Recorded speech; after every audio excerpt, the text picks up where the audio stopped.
Hello students, Dewangan classes में आप सबका स्वागत है। आज हम लोग इतिहास के एक महत्वपूर्ण चैप्टर बौद्ध धर्म पर परिचर्चा करने वाले हैं। बौद्ध धर्म पर न केवल हम परिचर्चा करेंगे बल्कि जानने की कोशिश करेंगे। बौद्ध धर्म से संबंधित सारे उन चीजों को, बारीकियों को पहचानने की कोशिश करेंगे और याद करने की भी कोशिश करेंगे ताकि आपके परीक्षा के दृष्टिकोण से कोई भी चैप्टर हमारा न छूटे और उसको याद करने के ढंग से भी हम लोग अध्ययन करने की कोशिश करेंगे। तो देर न करते हुए चलिए बौद्ध धर्म के बारे में हम लोग एक एक चीज को जानने की कोशिश करते हैं। तो बौद्ध धर्म के बारे में हमको ये मिल जाए तो महात्मा बुद्ध के बारे में कहा जाता है बुद्ध का अर्थ क्या है, बौद्ध का अर्थ क्या है। तो बुद्ध का अर्थ होता है प्रकाशवान या जागृत होता है।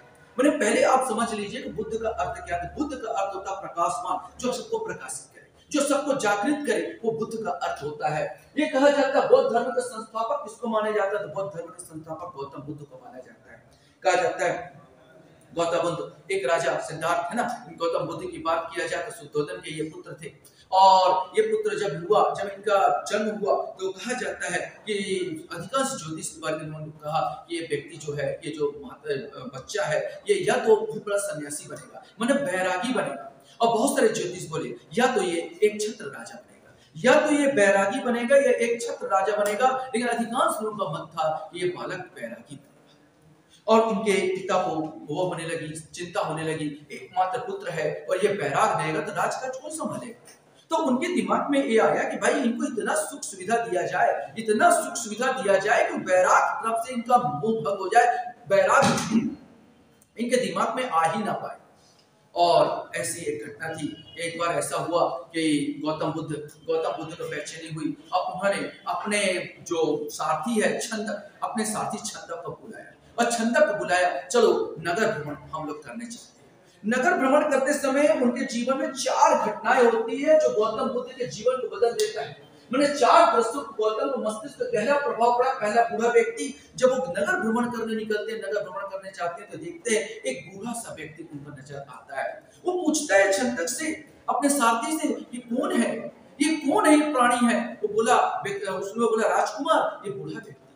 बोले बूढ़ा क्यों होता है, बूढ़ा क्यों हो जाता है। बोला सब व्यक्ति एक दिन बूढ़ा हो जाते हैं। साथी कहता है, छंदक कहता है कि सब व्यक्ति एक दिन बूढ़ा हो जाते हैं। गौतम बुद्ध कहता है क्या मैं भी बूढ़ा हो जाऊंगा, क्या मैं भी बूढ़ा हो जाऊंगा। बस उन्होंने साथी ने कहा हाँ राजकुमार, आप भी बूढ़े हो जाओगे। बस उसमें बहुत दुखी होता है राजकुमार, बहुत दुखी होता है, घर में आके बहुत दुखी हो जाता है। एक दिन फिर उसका मन कहता है नगर भ्रमण करने के लिए। एक दिन नगर भ्रमण करने के लिए फिर निकलता है। इस बार उसका मुलाकात एक बीमार व्यक्ति के साथ होता है। बीमार व्यक्ति था, 2 कंधों पर चल रहा था, 2 कंधों पर उसको ले जा रहे थे, बेड के सामने ले जा रहे थे। वो गौतम बुद्ध ने पूछा इसको कहाँ ले जाया जा रहा है, इसको इस प्रकार क्यों ले जाया जा रहा है। सारथी ने कहा, छंदक ने कहा, राजकुमार ये बीमार है, इसको इलाज के लिए लिया जा रहा है, इलाज करने लिया जा रहा है। वो बोला क्या मैं भी बीमार पड़ जाऊंगा। उसने कहा हाँ, हर व्यक्ति कभी न कभी बीमार पड़ता है। उस दिन वो और दुखी होता है, गौतम बुद्ध और दुखी हो जाता है और फिर वो महल में लौटता है। उसके पिताजी उनके लिए फिर से इंतजाम कर देते हैं, मैंने सारी सुख सुविधाओं का इंतजाम कर देते हैं। फिर एक दिन ऐसा आता है, फिर एक दिन वो नगर भ्रमण में निकलता है। इस बार उसके सामने एक अर्थी जाती रहती है। लोग विलाप करते रहते हैं और अर्थी को लेकर जाते हैं, राम राम सत्य करके जैसे जाते हैं। गौतम बुद्ध पूछता है इसको कहाँ ले जा रहे हैं, इसको कहां ले जा रहे हैं और ये लोग विलाप क्यों कर रहे हैं। साथी कहता राजकुमार वो मर गया है, उसे अंतिम यात्रा में अंतिम पड़ाव पर ले जा रहे हैं, उसको दफन करने या जलाने ले जा रहे हैं। गौतम बुद्ध पूछता है क्या मैं भी मर जाऊंगा। वो बोलता है, सारथी बोलता हाँ राजकुमार आप भी एक दिन खत्म हो जाओगे, आप भी मर जाओगे। उस दिन गौतम बुद्ध और ज्यादा निराश होता, बहुत निराश होता है। और ऐसी एक घटना होती है, एक दिन फिर वो निकलता है नगर भ्रमण के लिए। इस बार उसकी मुलाकात एक सन्यासी से होती है। सन्यासी झूमता रहता है, गाता रहता है, अपने मौज में रहता है। वो पूछता है, गौतम बुद्ध साथी पूछते हैं इतना झूम वो गा क्यों रहा है, यहाँ पर गाना गा रहा है, झूम रहा है, ऐसा क्यों हो रहा है इसके साथ, इतना खुश क्यों है। कहता है सन्यासी इसने पूरा संसार को छोड़ दिया है, ईश्वर से केवल अपना नाता जोड़ के रखा है, इसलिए खुश है, उसमें उसके लिए गाना कर रहा है। उस दिन गौतम बुद्ध बहुत खुश होता है। और कुछ दिन बाद कहते हैं अपनी पत्नी और अपने बच्चे जो राहुल होता है, छोटे से बच्चे को छोड़कर वो वन की ओर चला जाता है। और वन की ओर निकलने के बाद पीपल वृक्ष के नीचे वो घोर तपस्या में विलीन हो जाता है। ये कहानी अपने को गौतम बुद्ध का मिलता है। अगला कड़ी में हम लोग देखते हैं कि गौतम बुद्ध के जीवन के परिचय देख लेते हैं। इनका वास्तविक नाम क्या है, इनका जन्म कब हुआ। तो हम यहाँ पर पाते हैं कि गौतम, इनका नाम सिद्धार्थ था। ठीक है, इनका नाम सिद्धार्थ कहा जाता है। इनका जन्म 563 ईसा पूर्व कपिलवस्तु समय लुम्बिनी ग्राम नेपाल में हुआ है, जो भारत देश है। भारत देश में नेपाल की तराई बोला जाता है। नेपाल जो देश है, नेपाल की तराई में इनका जन्म हुआ, जहाँ पर लुम्बिनी कहा जाता है, लुम्बिनी के नाम से जाना जाता है। हाँ, कुछ इतिहास की पुस्तकों में थोड़ा सा जल से संबंधित विवाद है, क्योंकि ईसा पूर्व की बात किया जा रहा है सर आपसे, और ईसा पूर्व में थोड़ा सा ऊपर नीचे हो सकता है। 563 ईसा पूर्व जो मैंने लिखा, यहाँ पर कुछ पुस्तक में आगे पीछे मिल सकता है। यहाँ पर वंश इनका क्या था, शाक्त कुल के थे, शाक्त कुल के वंश थे। कभी भी पूछता है एग्जाम में भाई कौन से कुल के थे, तो इससे ये जो है गौतम बुद्ध है शाक्त कुल के थे, इसलिए इनको शाक्त मुनि के नाम से भी संबोधित किया जाता है, या शाक्त मुनि के नाम से भी जाना जाता है। इनके पिता का नाम शुद्धोदन था, शाक्त गण के प्रधान या श्रेष्ठ थे। माता महामाया, इनका और नाम था कौशल राजवंश की कन्या थे। पालन पोषण मौसी प्रजापति द्वारा किया गया। वाक्य यह था, माता महामाया जब बच्चे को जन्म दी, और जन्म देने के बाद उनकी थोड़ी देर बाद मृत्यु हो जाती है। जब बच्चा अनाथ हो जाता है तो उनकी जो मौसी प्रजापति, गौतमी प्रजापति ने इनको पालन पोषण किया। यद्यपि उनके पिता ने इनसे भी विवाह किया, उनकी सौतेली माँ भी थी, और पालन पोषण करने के कारण गौतम बुद्ध का नाम उसी के माता के नाम पर गौतम पड़ा। गौतम बुद्ध के नाम से भी हम लोग जानते हैं इनको। इनकी पत्नी यशोधरा, हमने कहा था शुद्धोदन को बड़ी चिंता थी अपने बच्चे का कि बैरागी न बन जाए, और 14 वर्ष जब उनके 15 साल का जब ये था, 14 वर्ष की कन्या या 14 वर्ष की कन्या यशोधरा के साथ, उनके सुंदर सी कन्या के साथ विवाह कर दिया जाता है यहाँ पर। और जब विवाह के बाद कुछ दिन बाद एक और स्टोरी मिलता है कि उनका एक बच्चा होता है, राहुल पैदा होता है। यद्यपि दासी दौड़े आते हैं और बोलते हैं राजकुमार आपको पुत्र पैदा हुआ है। गौतम बुद्ध के मुंह से निकलता पुत्र नहीं, राहु पैदा हुआ है। राहु मने होता बंधन, इसीलिए उस बच्चे का नाम पड़ता है राहु। यहाँ पर तो मैं आपको बताया पुत्र राहु पैदा हुआ, और मैंने कहता 29 वर्ष की अवस्था में जो घटना घटी होती है, 29 वर्ष की अवस्था में वो घर छोड़ के अपने बच्चे और पत्नी को छोड़कर जंगल में चला जाता है ज्ञान प्राप्त करने की खोज में। इसी घटना को महाभिनिष्क्रमण के नाम से जाना जाता है। ये बहुत बार पूछा जाता है कि इस घटना को महाभिनिष्क्रमण के नाम से जाना जाता है। तो बौद्ध जब जो घर त्याग कर रहा है, उसी घटना को महाभिनिष्क्रमण के नाम से जाना जाता है, संबोधित किया जाता है। वो पीपल वृक्ष के नीचे वो तपस्या करने लगते हैं, घोर तपस्या में लीन होते हैं। मैंने यहाँ पर कहा था गिरवान पीपल बोधि वृक्ष के नीचे निरंजना पुनपुन नदी के तट पर प्राप्त हुआ है। पीपल वृक्ष याद रखना, जिसको बोधि वृक्ष के नाम से भी जाना जाता है, उन्हीं के नीचे उन्हें ज्ञान प्राप्त हुआ। और प्रथम गुरु या आलार सांख्य दर्शन के आचार्य थे, उनसे उनको प्राप्त होता है। यद्यपि मन में संतुष्टि नहीं हो पाती।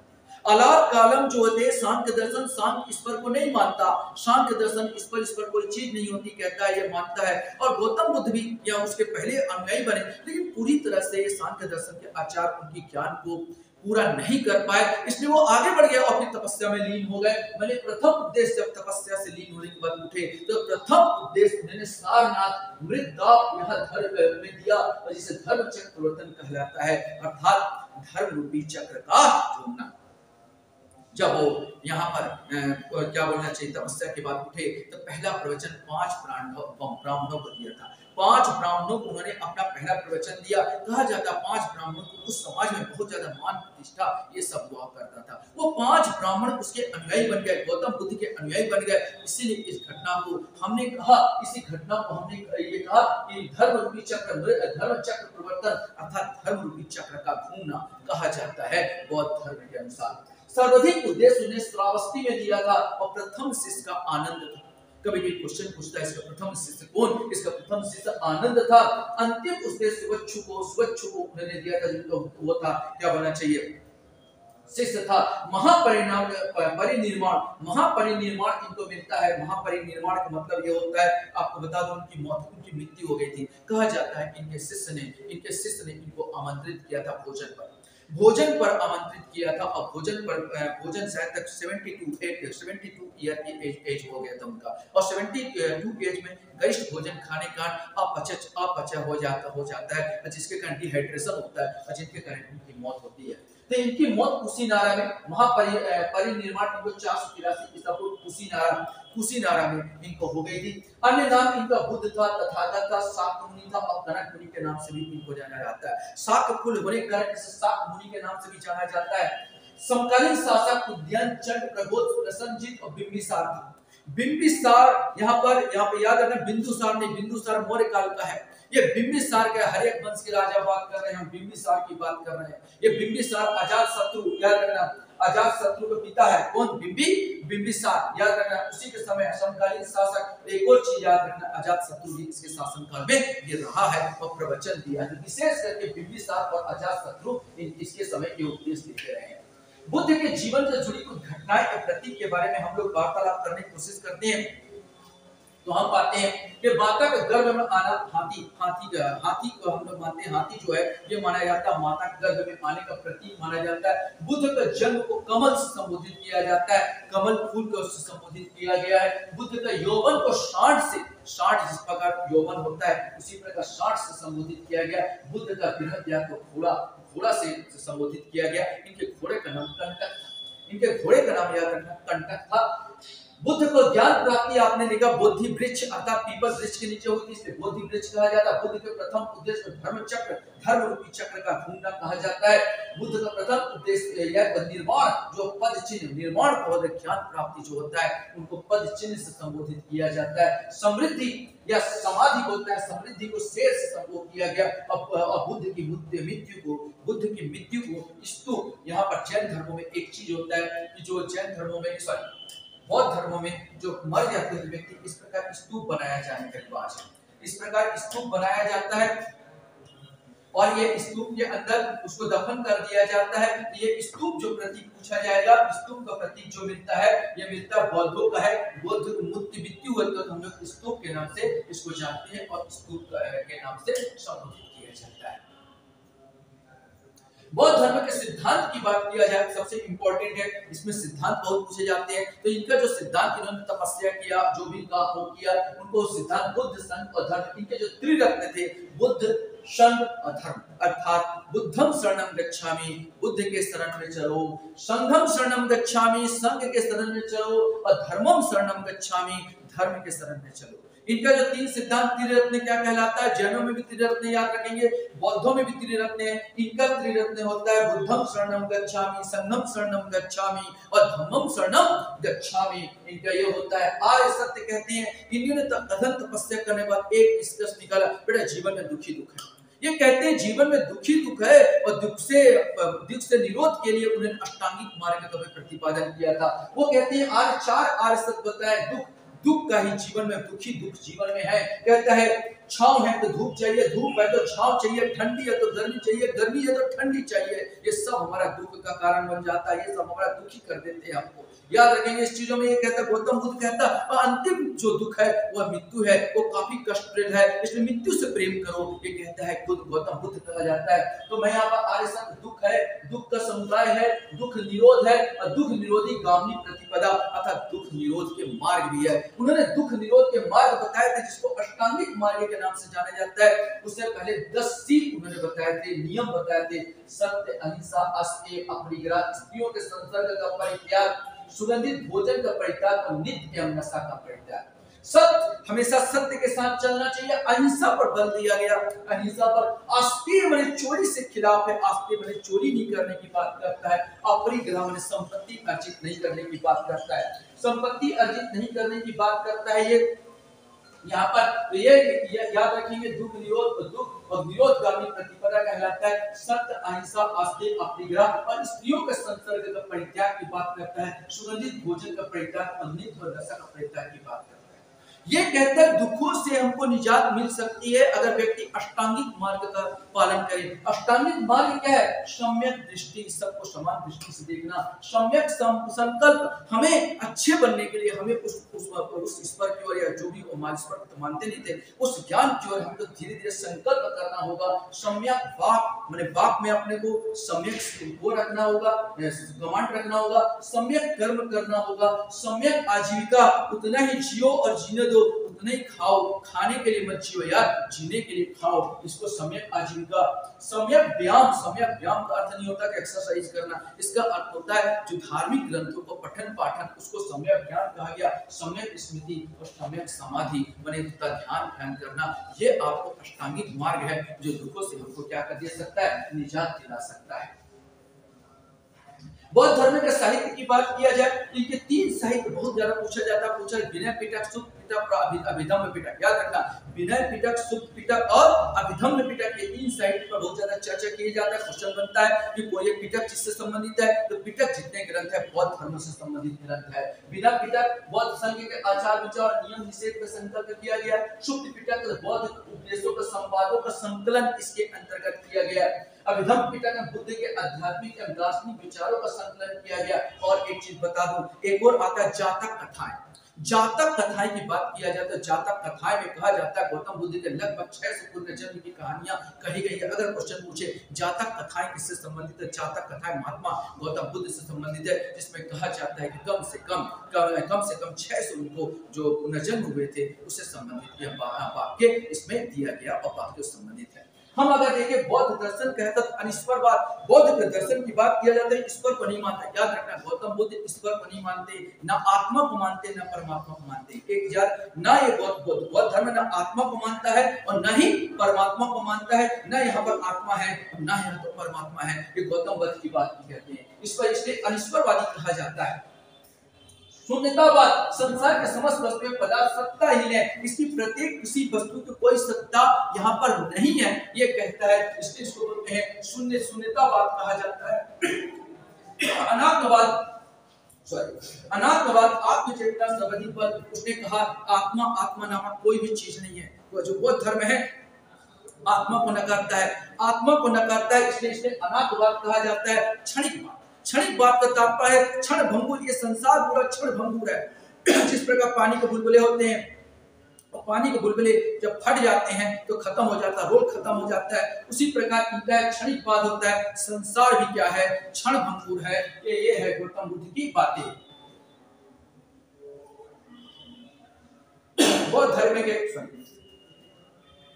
धर्म के हम लोग कुछ और देखते हैं। बौद्ध धर्म के प्रमुख संप्रदाय, जब गौतम बुद्ध के जाने के बाद यहाँ पर संप्रदाय बन गए हीनयान, महायान और वज्रयान। हीनयान पुरातनवादी है, हीनयान पुरातनवादी है। गौतम बुद्ध के जो पुरातन चली आ रही पद्धति उसको मानने के कारण उसको हम लोग हीनयान कहा जाता है।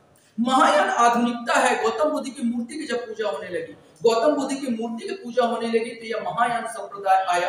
ये आधुनिकता से ग्रसित हुआ, वो रूढ़िवादिता छोड़ के आधुनिकता की ओर प्रवेश किया, तो हम इसको कहते हैं महायान। वज्रयान का मतलब होता है जब इसी में जादू टोना तंत्र मंत्र के प्रवेश हो गया, जब तंत्र मंत्र का प्रवेश हो गया इसी धर्म में, तो हम इसको वज्रयान कहा जाता है। कनिष्क का आपने सुना होगा, कनिष्क की बात किया जाए तो कनिष्क ने महायान संप्रदाय का सबसे ज्यादा प्रवक्ता था, उसने महायान संप्रदाय को ज्यादा उसने प्रचार किया और प्रसारित किया। यहाँ तो हम लोग यहाँ पर देखते हैं हीनयान, महायान, वज्रयान की बात करते हैं। बौद्ध धर्म का प्रचार की बात करें तो संघ माने होता है जहाँ पर लोग साधु सन्यासी या इनके साधु सन्यासी एकत्रित होते हैं, वो संघ होता था। अल्पवयस्क माने 15 वर्ष से कम सैनिक, दास, चोर, हत्यारे, रोगी, ऋणी व्यक्ति इसके सदस्य नहीं बन सकते।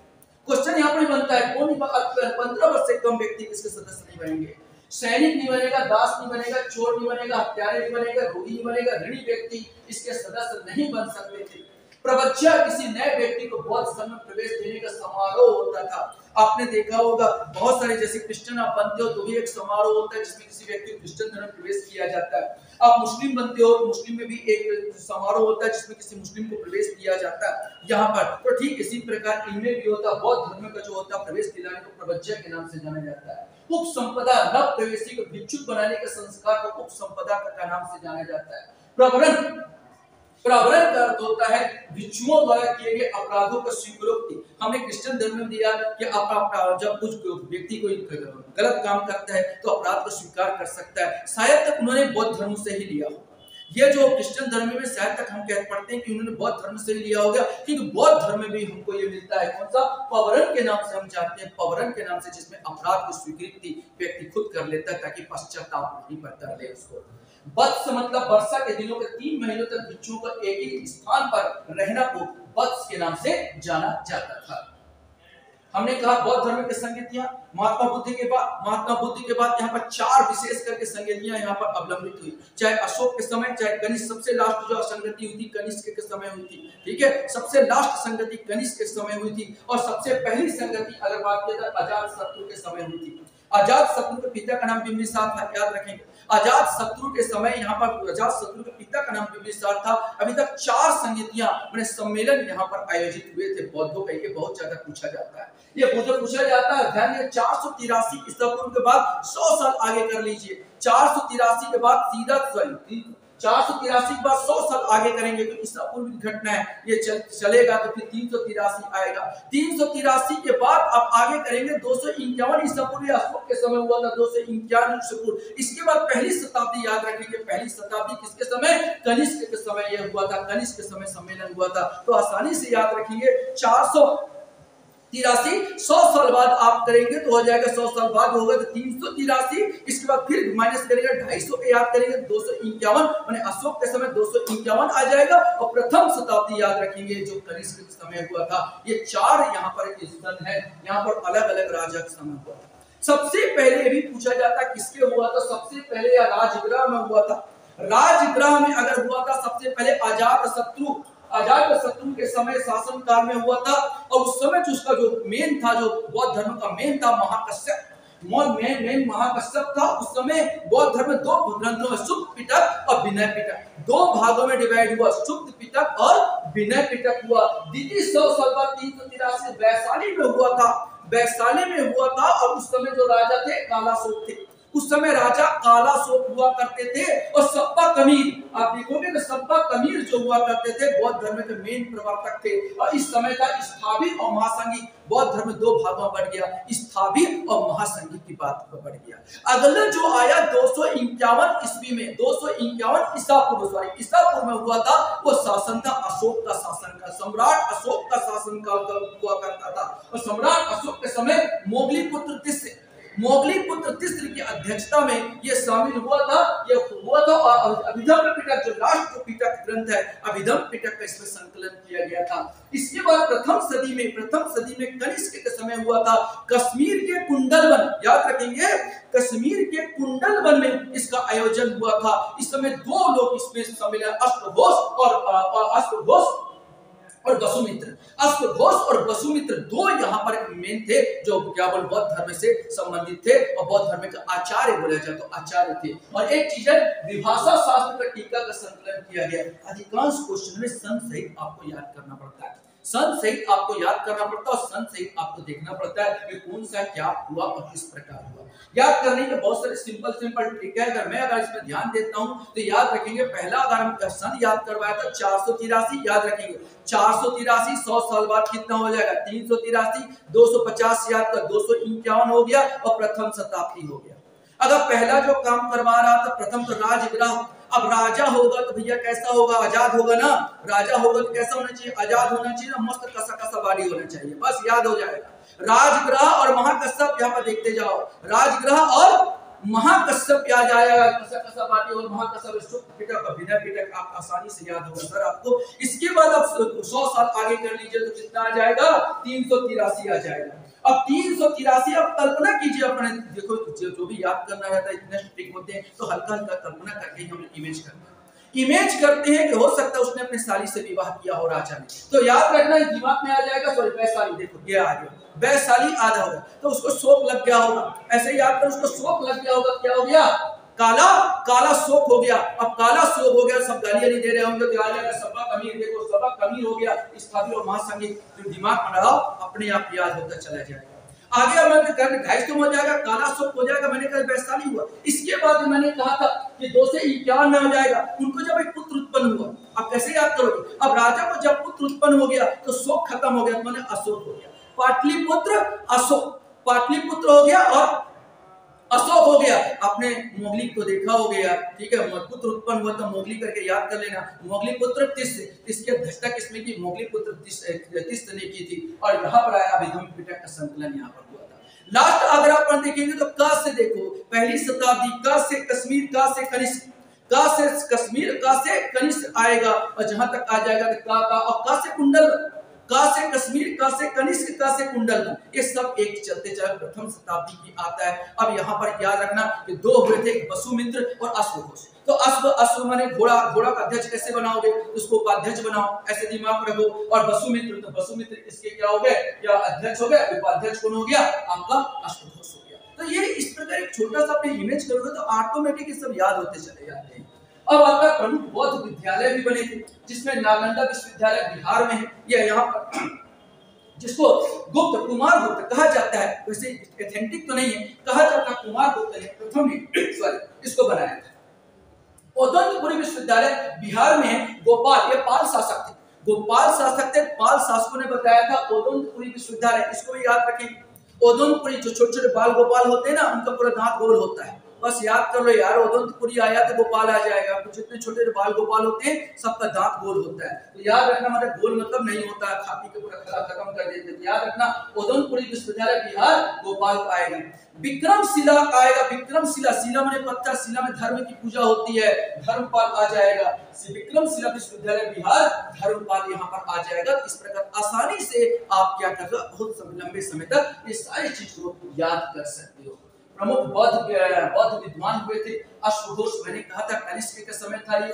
बुद्ध चरित्रम की रचना की, बुद्ध चरित्र वो है किसने रचना की, बुद्ध चरित्रम की रचना किसने की थी, तो आप याद रखेंगे ये अश्वघोष ने की थी। नागार्जुन भी कहा जाता, हमारे छत्तीसगढ़ से भी जुड़ा हुआ है इसका, नागार्जुन का कहा जाता, छत्तीसगढ़ में भी नागार्जुन आए थे। यहाँ पर इसमें पंच सिद्धांति का आपने याद किया होगा कि पांडु वंश के राजा ना भद्रबाहु के शासनकाल में ये आया था, आपने कहा था छत्तीसगढ़ आपने देखा होगा, और उसके लिए 5 मंजिला वहीं पर बनाया गया था, वहां पर यहाँ का आचार्य भी नियुक्त हुआ था नागार्जुन। शून्य का आविष्कार का श्रेय भी किसको जाता है, नागार्जुन का जाता है। आर्यभट्ट अगर कर रहे हो तो आर्यभट्ट को दशमलव का आविष्कार का श्रेय जाता है, और नागार्जुन को शून्य का आविष्कार का श्रेय जाता है। तो ये नागार्जुन ने जो लिखा था, शून्यवाद के नाम से जाना जाता है, शून्य का आविष्कारक कहा जाते हैं, ये विद्वान होते हैं। और बुद्ध घोष की बात किया जाता है, पुस्तक विशुद्धि मार्ग की अवलोकन किया था, विशुद्धि मार्ग का अवलोकन इन्होंने किया था। कुछ महत्वपूर्ण तत्व को अवलोकित कर लेते हैं, और जो कुछ न छूटे कुछ महत्वपूर्ण तत्व, क्योंकि अगर हम लोग देखेंगे तो हम पाते हैं बुद्ध को एशिया का ज्योति पुंज भी कहा जाता है। क्वेश्चन बनता है बुद्ध को क्या कहा जाता है, बुद्ध को एशिया का ज्योति पुंज के नाम से जाना जाता है। बुद्ध अनिश्वरवादी थे, पहले बता चुका हूं, न ये आत्मा को मानते न ये परमात्मा को मानते, ये अनिश्वरवादी थे। बुद्ध का पुनर्जन्म को स्वीकार, आत्मा को नहीं मानते थे, परमात्मा को नहीं मानते थे, लेकिन पुनर्जन्म पर जरूर भरोसा करते थे। पुनर्जन्म होता है व्यक्ति, और पुनर्जन्म कैसे नष्ट किया जा सकता है, जिस प्रकार भुने हुए चने का दोबारा उत्पन्न होने का कोई चांस नहीं, उसी प्रकार तपोवन से अपने शरीर को इतना तपा लो कि दोबारा जन्म लेने का कोई चांस नहीं। ये गौतम बुद्ध कहता था, ये गौतम बुद्ध कहता था। तो गौतम बुद्ध का पुनर्जन्म को स्वीकार करते थे। बुद्ध के पंच सिद्धांत पर छंदोग्य उपनिषद में हमको मिलता है, हमारे हिंदू ग्रंथ है छंदोग्य उपनिषद, यहाँ पर उसमें हमको यह मिलता है, प्रकृति समूहवादी बुद्ध के उपदेशों का सार एवं उनके समस्त भिक्षुओं का आधार स्तंभ होता है। बौद्ध भिक्षुओं का निवास विहार या पूजा स्थल चैत्य कहलाता है। कुछ इंपॉर्टेंट चीज, देवदत्त बुद्ध के जीवन काल में संघ प्रमुख होना चाहते थे, ये उनके शिष्य थे। देवदत्त की बात किया, भारत का प्राचीन बिहार नालंदा में था। नालंदा गुप्त, यद्यपि कुमार गुप्त का बोला जाता है, कुमार गुप्त ने इसका निर्माण किया था, लेकिन ऑथेंटिक नहीं है, अनुमानता उसी के शासनकाल के आसपास हुआ था नालंदा विश्वविद्यालय।